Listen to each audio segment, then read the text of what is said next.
कि गृह मंत्री अमित शाह जी का जो पूरा बयान था उसको आधा काटकर उन्होंने उस पर राजनीति की।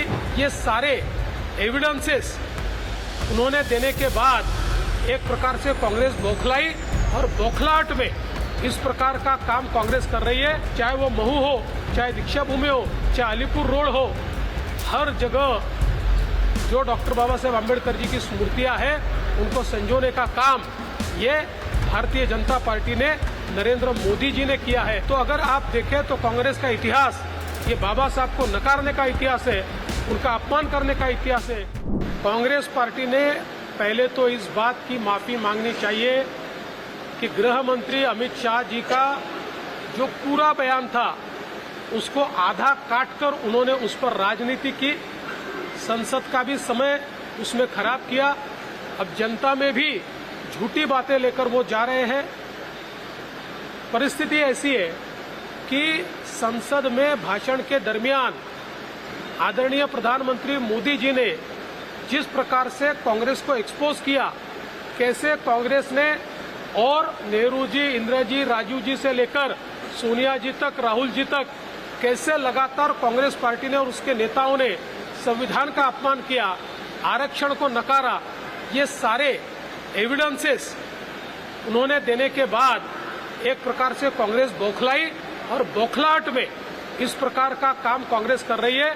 ये वही कांग्रेस है जिसने लगातार भारत रत्न डॉक्टर बाबा साहेब आम्बेडकर जी का अपमान किया है, उनको संसद में चुनकर भी आने नहीं दिया और लगातार उनको नीचा दिखाया। यहाँ तक कि जहाँ उनका महापरिनिर्वाण हुआ वहाँ पर उनका स्मारक बने, इसके लिए 20 साल आंदोलन करना पड़ा, लेकिन 1 इंच भी जमीन कांग्रेस सरकार ने नहीं दी। लेकिन मोदी जी की सरकार आने के बाद मात्र 3 दिन में 2000 करोड़ रुपए की जगह भारत रत्न डॉक्टर बाबा साहेब आम्बेडकर जी के स्मारक के लिए मोदी जी ने दी। चाहे वो महू हो, चाहे दीक्षा भूमि हो, चाहे अलीपुर रोड हो, हर जगह जो डॉक्टर बाबा साहेब आम्बेडकर जी की स्मृतियां हैं उनको संजोने का काम ये भारतीय जनता पार्टी ने, नरेंद्र मोदी जी ने किया है। और लंदन में जहां पर डॉक्टर बाबा साहेब आम्बेडकर पढ़े, वो घर एक प्रकार से लीलाओं में जा रहा था और लगातार सारे के सारे आम्बेडकर जी के अनुयायी ये कह रहे थे कि इसको सरकार ने खरीद लेना चाहिए, लेकिन कांग्रेस सरकार ने उसको सिरे से नकार दिया। हमारी सरकार आई तो हमने जाकर उस घर को खरीदा और वहां पर एक प्रकार से उनकी स्मृतियों को जागरूक करने के लिए कई स्मृति चित्र वहां पर लगाकर एक उसको म्यूजियम में बदलने का काम हमने किया है।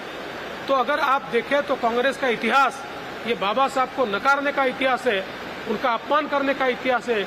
और बीजेपी का इतिहास ये संविधान के साथ और भारत रत्न डॉक्टर बाबा साहेब आम्बेडकर जी के साथ रहने का हमारा इतिहास है।